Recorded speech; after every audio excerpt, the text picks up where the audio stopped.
Welcome to As It Is, a 30-minute program designed for English learners. I'm Jonathan Evans.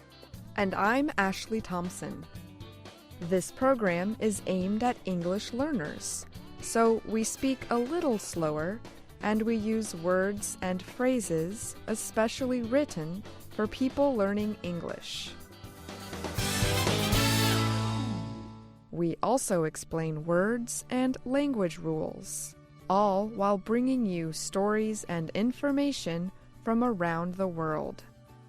Opponents of Republican presidential candidate Donald Trump attacked and injured several police officers and damaged a building during a campaign event in New Mexico. Protesters threw rocks, plastic bottles, and other items at police officers outside the convention center in Albuquerque. The police returned with pepper spray and smoke grenades. Police said several officers were injured and at least one person was arrested on Tuesday evening. Trump was interrupted many times during his speech inside the convention center. Protesters shouted at him and held signs criticizing him. Thousands of Trump supporters applauded loudly when he insulted the protesters and told security officers to remove them. Doug Antoon is an attorney in Albuquerque. He said rocks smashed the convention center's windows as he was leaving the event. He said, "This was not a protest. This was a riot." He said the protesters were members of hate groups. It was the first campaign event for Trump in New Mexico, a state with many Hispanic residents. New Mexico Governor Susana Martinez is the head of the Republican Governors Association. She is the only Latina governor in the nation. She has strongly criticized Trump's statements about illegal immigrants. And she has attacked his plan to build a large wall along the border with Mexico. She has visited Mexico to try to increase trade between the country and her state. During his speech, Trump noted that the state has many economic problems, including an increase in the number of people who need government aid to buy food. "We have to get your governor to get going. She's got to do a better job, okay? Hey, maybe I'll run for governor of New Mexico. I'll get this place going," he said. Michael Lonergan is a spokesman for the governor. He said Martinez supports changing the state's welfare policies. And he said Trump's criticisms weren't about policy, they were about politics. And the governor will not be bullied into supporting a candidate until she is convinced that candidate will fight for New Mexicans, and she did not hear that today. Trump's supporters said they like his policies to increase security at the border with Mexico and to stop the number of people who are crossing the border without permission from the U.S. government. But some of them said they were frightened by the violent protest outside the gathering. Carla Molinar is a student at the University of New Mexico. She said she took part in protest to stop Trump's speech because she believed he was attacking members of her family who are living in the country illegally. She said she believes Trump is unfairly blaming them for the country's problems.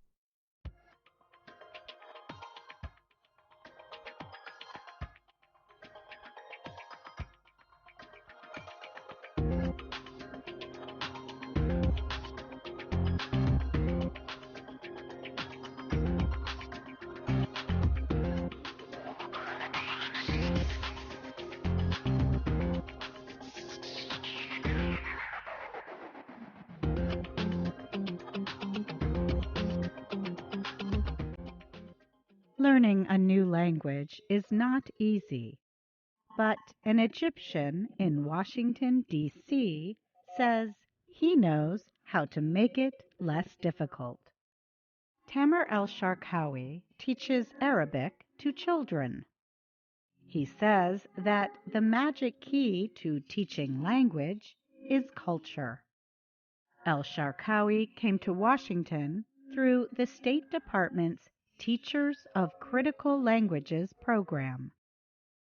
The program brings teachers from China and Egypt to the United States.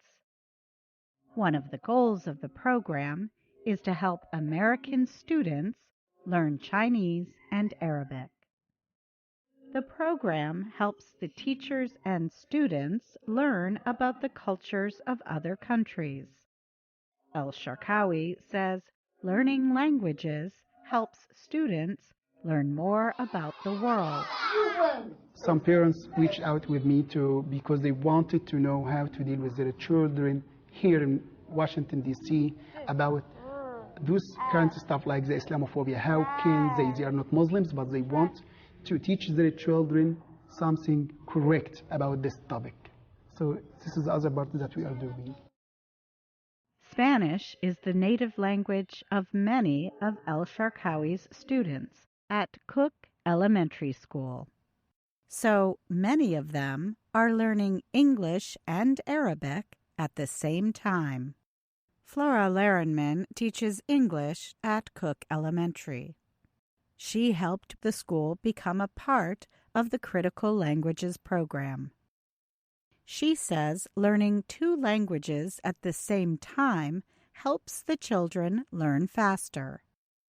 And she says the children are learning more than just a new language.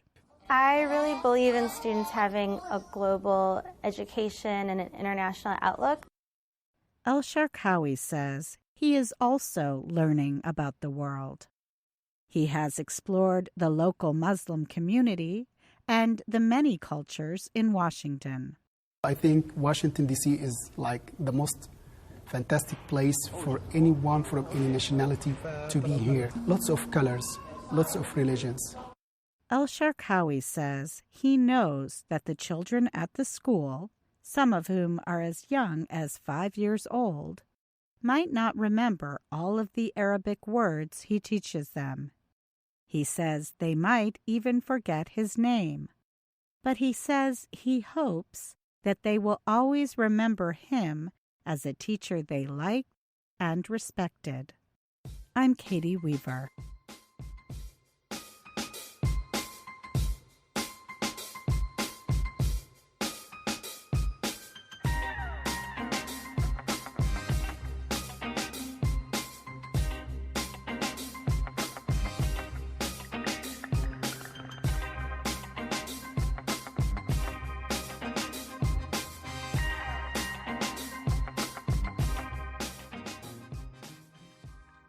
Japan is struggling with its own economy as the country hosts the yearly meeting of the G7 industrialized nations. Japan has the world's 3rd largest economy, behind the U.S. and China. Many countries copied Japan when it had a strong and growing economy. Japan has been dealing with deflation for many years. Deflation is a decrease in the amount of available money or credit in an economy that causes prices to go down. Deflation can often cause a recession. The population in Japan is growing older, and the country is not diverse. Most people are ethnic Japanese. Last year, people in Japan criticized Miss Japan, Ariana Miyamoto, for not being Japanese enough. She has a Japanese mother and a Black American father. Many Japanese also do not support mass immigration, which other countries have used to make up for or balance the effects of a declining and aging population. Takuji Okubo is the managing director of Japan Macro Advisors. He says Japanese Prime Minister Shinzo Abe does not understand problems in the labor market or with pensions. He says the Prime Minister has been just unable to tackle any reforms. Many of Japan's public pension plans do not have enough money to make payments.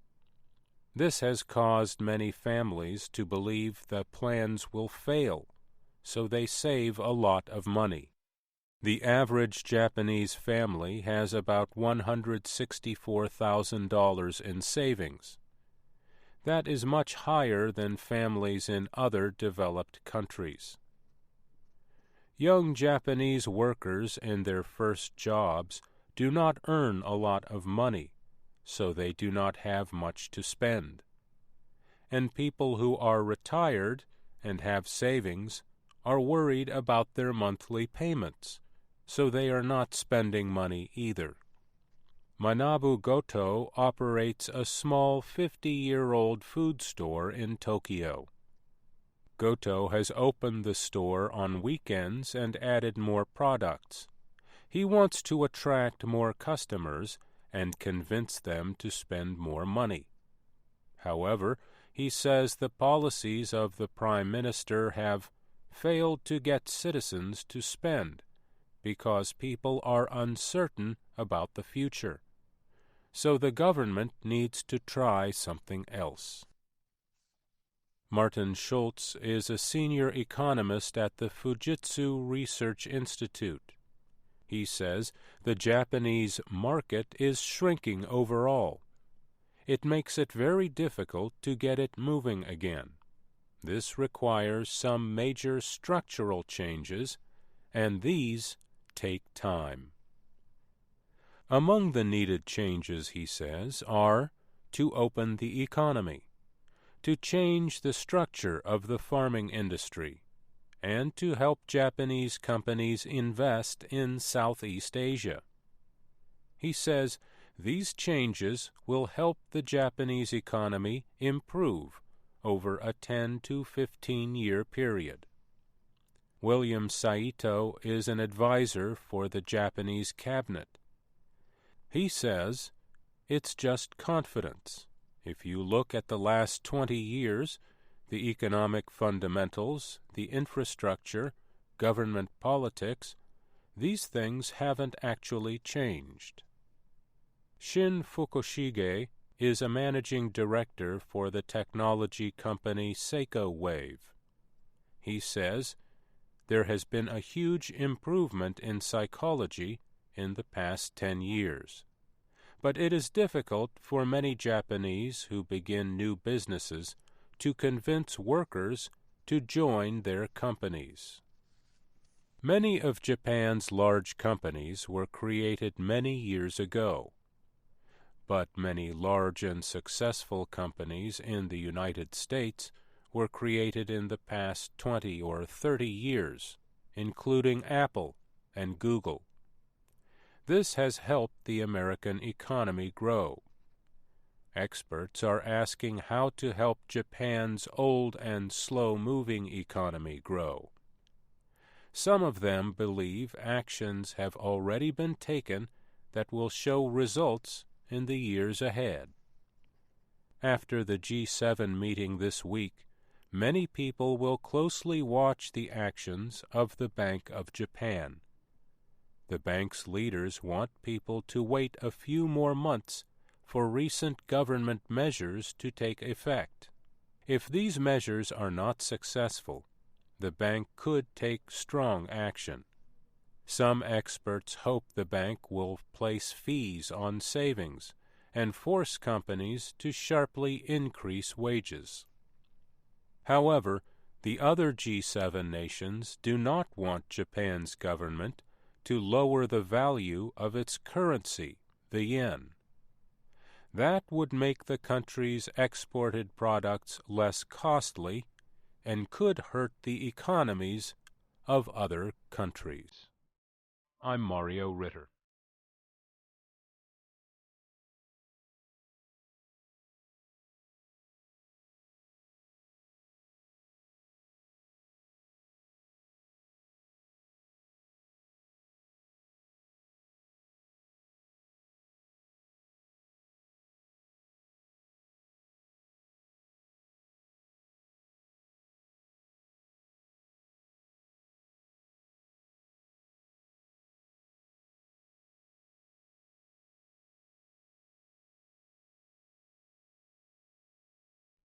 The U.S. led a group of planes on airstrikes Tuesday against Islamic State positions in Raqqa, Syria.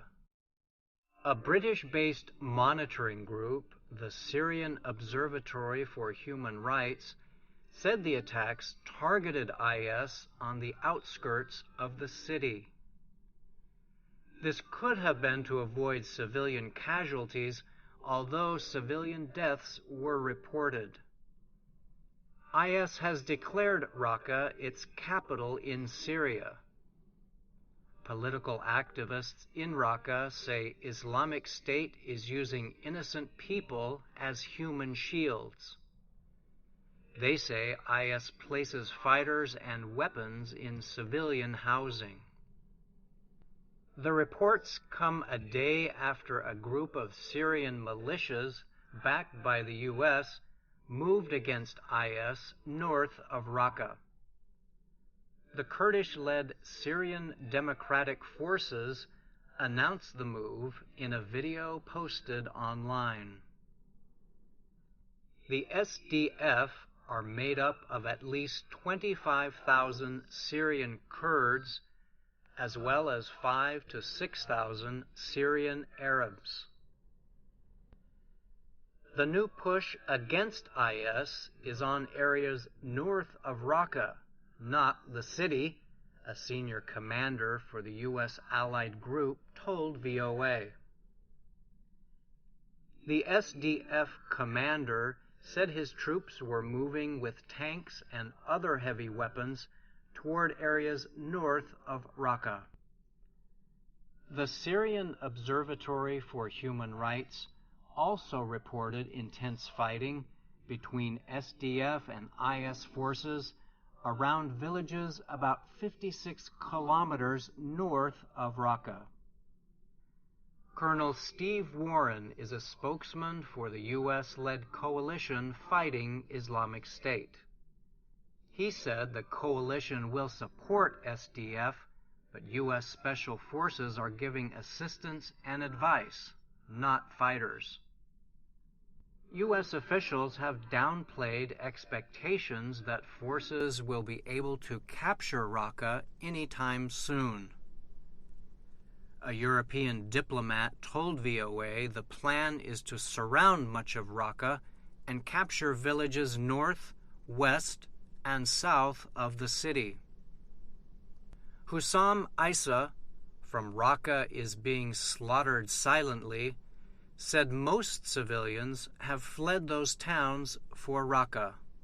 In Washington, U.S. Senator John McCain told VOA's Azerbaijani service that capturing Raqqa would be very difficult. It is going to take a very big and important effort. Islamic State will not go down easy, McCain said. They will fight to retain their territorial capital. I'm Brian Lynn. This is What's Trending Today. Francie Lube of South Africa awoke one morning during her safari trip to an impressive sight. 2 female lions were licking the outside of her tent. The lions were licking small drops of water left over from a rainstorm. Lube quickly began taking video of the wild animals. She posted the video on Facebook this week. People from around the world commented about how calm she and her friend in the tent remained when they saw the lions so close. People were also impressed that they decided to take a video. Lube was camping in a tent at a national park on the northern border of South Africa, near Botswana. The lions are the most famous creatures in the national park. They are called Kalahari lions. They get their name from their home, the Kalahari Desert. It covers parts of South Africa, Botswana, and Namibia. Female Kalahari lions weigh about 150 kilograms. Lube responded to the many comments about her video. She called the experience a privilege and very special. She said the cloth door of her tent was open, but the lions did not enter. Along with the 36-second video, she posted photos to her Facebook page of the lions exploring her camp. And that's what's trending today.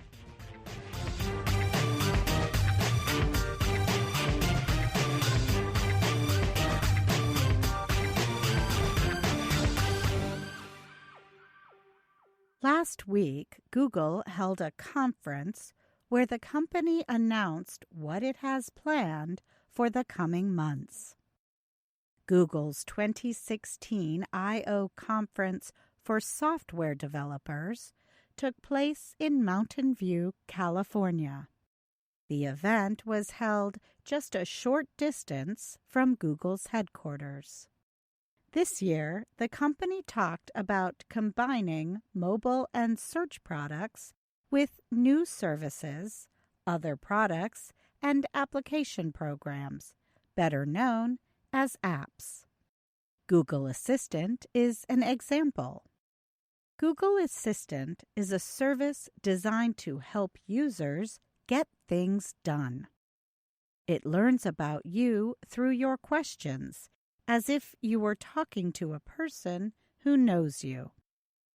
Using advanced technology, Google Assistant can communicate as if it were a real person. For example, someone is standing in front of a sculpture and asks Google Assistant, "Who is the artist?" The service would know where the person asking the question was and what he or she was talking about, providing the name of the sculpture's artist as the answer. So the user can then say, "When was he born?" And Google Assistant would know the question relates to the artist named in the earlier answer. The service can also search a user's photographs and videos. The user can ask to search my photos for hugs. Google Assistant then provides all of the images of individuals hugging. The service will be offered on wireless devices, computers, televisions, cars, and in the home. Google Home is a new device that provides Google Assistant using your voice. Like Amazon's Hands-See speaker Echo, Google Home can play music, perform searches, and help direct projects. Home has a speaker at the bottom to play music, podcasts, and audiobooks. The top is white, but the base will be available in different colors and materials. Users will be able to connect to Google Home in more than one place, so music can be played throughout the user's home. It can also connect to Chromecast, Google's video streaming device, so you can ask Google Home to show you something on TV. Home should be available in the next few months. Google is launching a new messaging app called Allo. The app uses your phone number, so it is easy to connect with your contacts. Within Allo, users can send text messages, photos, stickers, and emoji images. Allo lets users shout or talk softly, changing the size of the font, emoji, or sticker with a slider. Users can add photos and draw on photos within Allo. Google Assistant is available within Allo. Users can ask Google Assistant questions and get answers within the Allo app. For example, a user can ask, "When is my next appointment today?" and get the answer without leaving Allo. The new app comes with a feature called Smart Reply. Smart Reply learns how you speak and suggests answers based on what you would say. The more you use Allo, the better the suggestions should become. It can even suggest emojis and stickers if you are the kind of person who uses those. Smart Reply works with photographs, understanding what is in the photo. For example, you receive a photo of some tasty linguine with white clam sauce. The Smart Replies might say, "I love linguine." Google has found Smart Replies to be correct in interpreting photos 90% of the time. Duo is Google's new video chat app. Duo is similar to Apple's FaceTime, but available only as video and only on mobile devices. The new app will work across different devices, so an Android user can call an iPhone user, for example. Like Allo, Duo's operations are based on the user's phone number. Duo can adjust the quality of a video based on the strength of the internet signal. If the user has a weak internet connection, the video will adjust to a lower quality so the chat can continue. Duo will be available later this year on Android as well as iPhone and iPad. Google has signed up over 40 car makers to offer Android Auto, the infotainment system for automobiles. Over 100 models of cars offer Android Auto. Google expects this number to double by the end of the year. More than 100 apps are available on Android Auto. The service is available in 30 countries. However, not all apps are available in all countries. Google Assistant will be available on Android Auto.